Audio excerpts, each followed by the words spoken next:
morning, everybody. Sorry, I'm a little tired. It's been a long day. I wanted to take this opportunity to talk to you guys about something. I just got my truck out of the shop. It had a service due. Needed to take care of some things. Well, one of the things that I wrote up is my windshield. Now, if you're practicing good driving habits, the chances of you needing a windshield are pretty slim. Okay. If you've got good following distance, you're not going to be picking up rocks and whatever from the guy in front of you. Most of the time, it's when you're on a 2-lane road and somebody picks something up going the opposite direction, which is exactly what happened to me. Well, this gave me an opportunity to review FMCSA regulations regarding windows.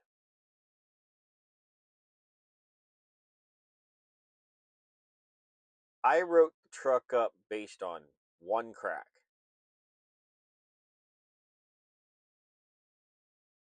And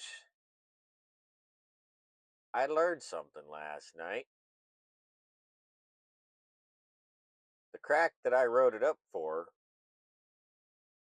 isn't the crack that put me out of service. I had to go back and look at the FMCSA regulations, and sure as shit, the crack that I was ignoring would have put me out of service. I'm going to flip the camera around. The crack in question is this one right here. Okay? So, it's about the size of a quarter. That's what I wrote it up for. I was on a back road 3-4 weeks ago. Had a grain hauler coming the other way. He picked something up and boom. Now, on the other side of the truck, I've had, let me shift a little bit, that crack since last winter. That is not an out of service. It's been a minor crack, hasn't expanded even with cold weather. So I left it alone. It's out of the line of sight and well within DOT regulations. That crack, I thought for sure was the out of service. What actually put this windshield out of service is that crack right there. Looks really minor, right? Well, not so much. Alright, now that I've set up the GoPro so that I can talk to you guys a little bit better while I work with my phone, I went back to the FMCSA regulations, and I will have a link to this down in the description. I went back and I wanted to see what the regulations actually said about cracks in the windshield. Because my understanding was that it was as long as the crack was out of line of sight and had not run across the windshield, or even if it had run across the windshield, as long as it was out of line of sight of the driver, it was fine. It's not what the regulation says. So according to Section 393.60 of the FMCSA regulations, subsection C, with the exception of the conditions listed in paragraphs C1, C2, and C3 of this section, Each windshield shall be free of discoloration or damage in the area extending upward from the height of the top of the steering wheel, excluding a 51 millimeter or 2-inch border at the top of the windshield, and extending from a 25 millimeter or 1-inch border on each side of the windshield or the windshield panel. Exceptions. Point 1, or paragraph 1 as they listed it. Coloring or tinting, which meets the requirements of paragraph D of this section. Paragraph 2. Any crack that is not intersected by other cracks. This is a key point. Paragraph 3. Any damaged area which can be covered by a disc 19 millimeters in diameter, which is 3/4 of an inch, or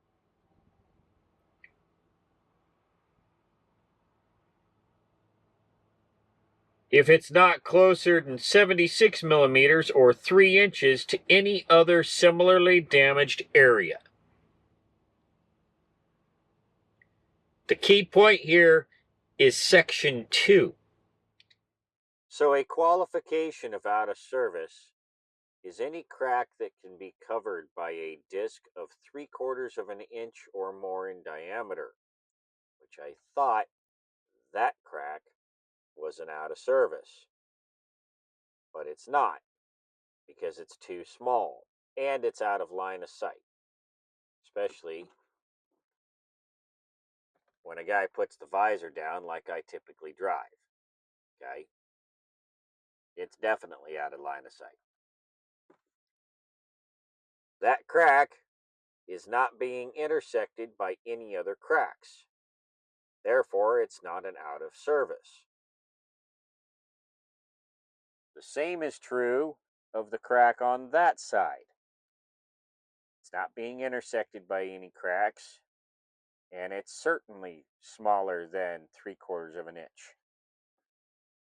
For reference, grab me my trusty quarter here.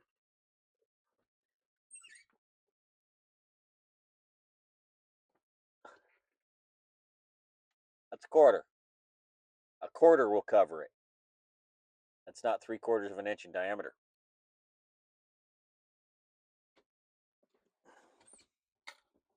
Then we get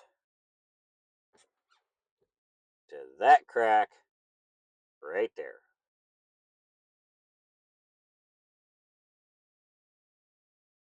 It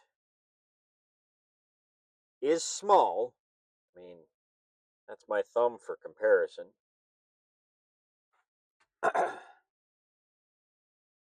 But there are 7 cracks intersecting on that point.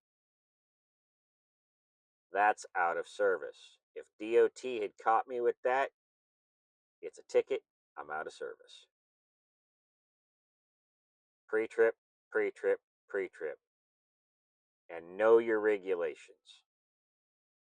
Because it's little things like that that will get you.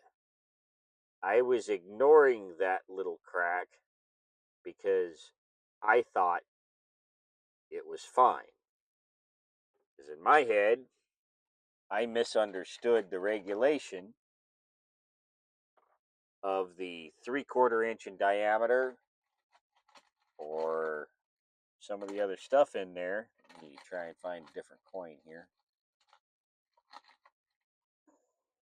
I got a whole bunch of quarters. I'm trying to find.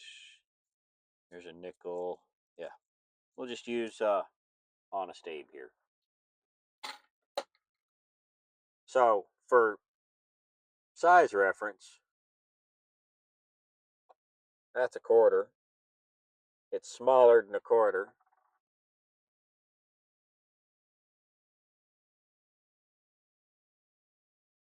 But it's bigger than a penny.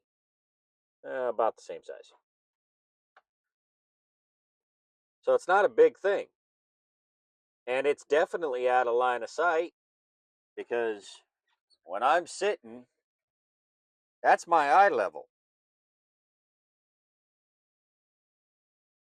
There's the top of the steering wheel.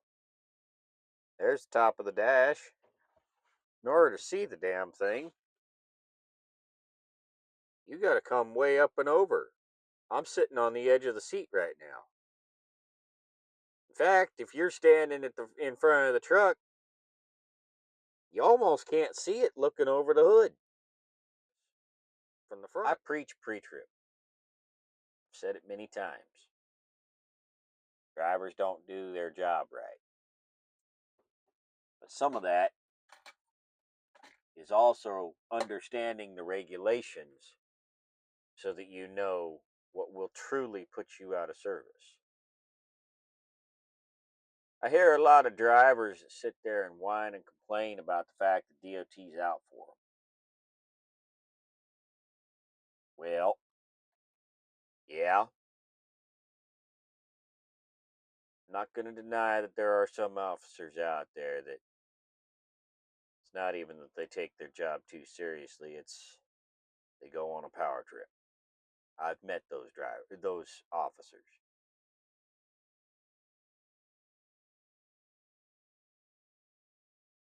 They are not pleasant, and they're a black mark on law enforcement. Doesn't matter whether you're talking about DOT or if you're talking about just plain old city cop.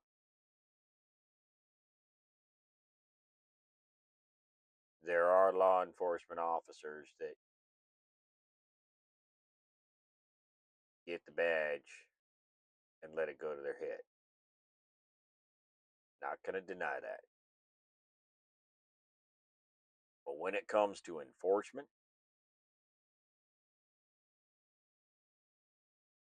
those officers in a scale house have to know the same regulations we as drivers need to know. And their job is to enforce those regulations. If I'd have gotten popped for an inspection on that, would an officer have let me go on the understanding of it's a teaching moment? Maybe. I might have gotten that hard ass. Depends on what state you're in, what mood the officer's in, how much bullshit he's had to deal with in his shift that day, how you treat him. That's huge.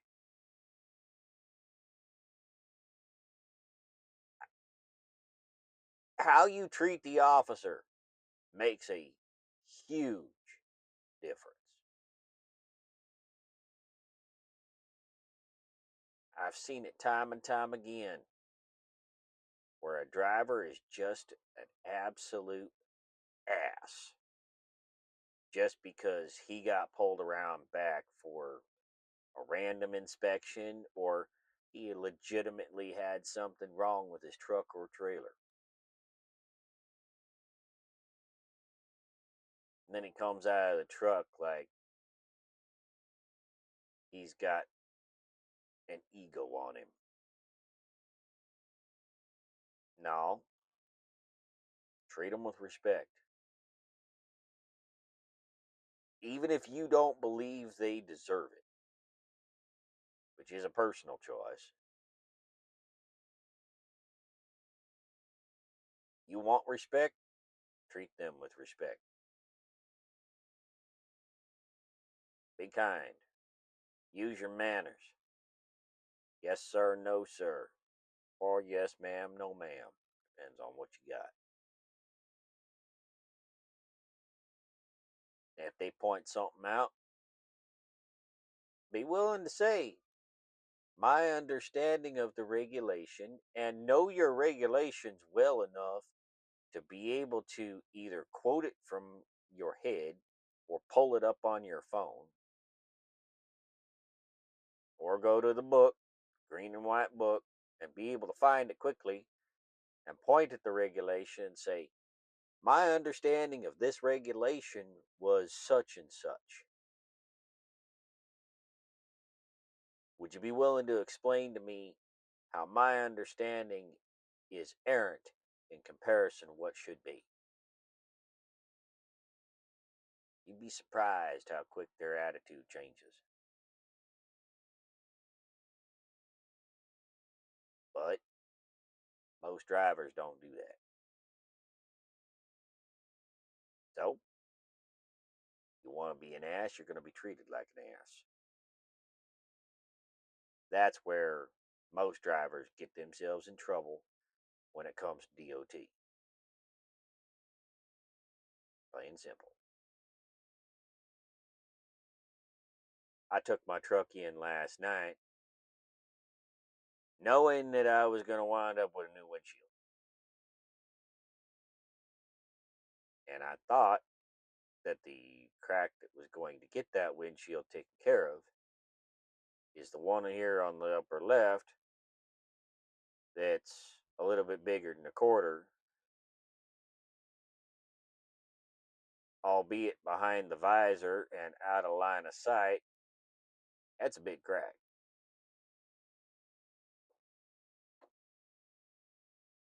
It's the intersecting cracks down here that got me. Little tiny thing, smaller than my thumb.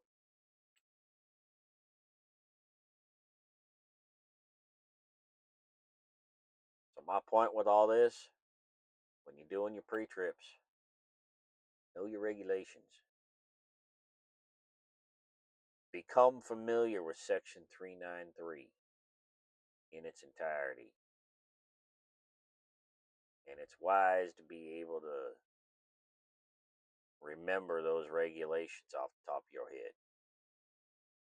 In fact, one of the regulations in that book is that we must be able to do that. Not necessarily quote the book verbatim, but you must be familiar with it. I'm going to go ahead and get off here. I'm waiting for the guy to show up to replace this windshield. In the meantime, drive safe. Y'all have a good one.